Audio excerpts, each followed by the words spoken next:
Bonjour Jean-Pierre. Bonjour. Aujourd'hui, on va parler d'un classique des années 90, une chanson de Noël que l'on connaît tous par cœur.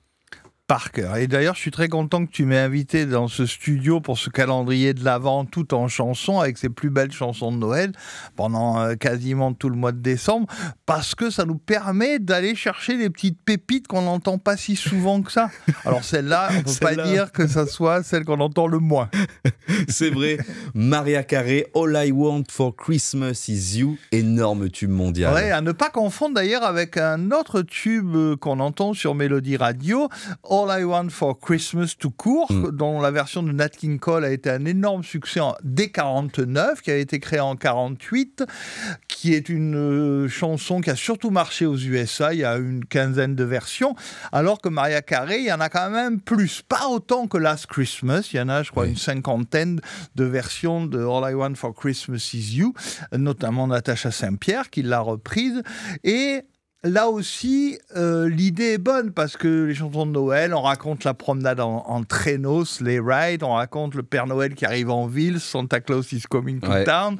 Là, on raconte que le plus beau cadeau de Noël, tout ce qu'on a envie pour Noël, c'est toi. C'est joli. Oui, l'idée est très belle parce qu'on a mélangé une chanson de Noël avec une chanson d'amour. Les deux ingrédients les plus rentables, c'est les deux mamelles de la chanson de Noël, c'est l'amour et parler de cette fête qui est quand même la fête de l'année. Et Aznavour l'avait fait aussi en 78 avec cette chanson Noël à Paris, que l'on diffuse sur Mélodie Radio et sur Mélodie Télé. Et c'était quoi les deux mamelles d'Aznavour ? Les deux mamelles d'Aznavour, c'était l'amour d'être seul avec sa femme à l'hôtel et la magie de Noël. Ah oui, c'est vrai. De prendre ces deux ingrédients, on va le dire à tous les aspirants chanteurs et compositeurs et auteurs de chansons qui nous écoutent.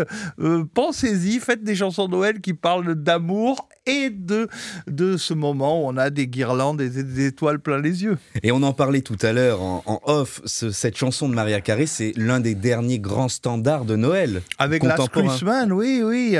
Le genre se renouvelle pas beaucoup parce que on a essayé depuis les années... Les grandes chansons de Noël datent des années 50. Ouais. Dans les années 60, Richard Anthony a essayé de créer le Noël des amoureux. Enfin, il y a beaucoup de gens qui ont essayé de rajouter un pavé. Alors, Jésus est né en Provence dans les années 70.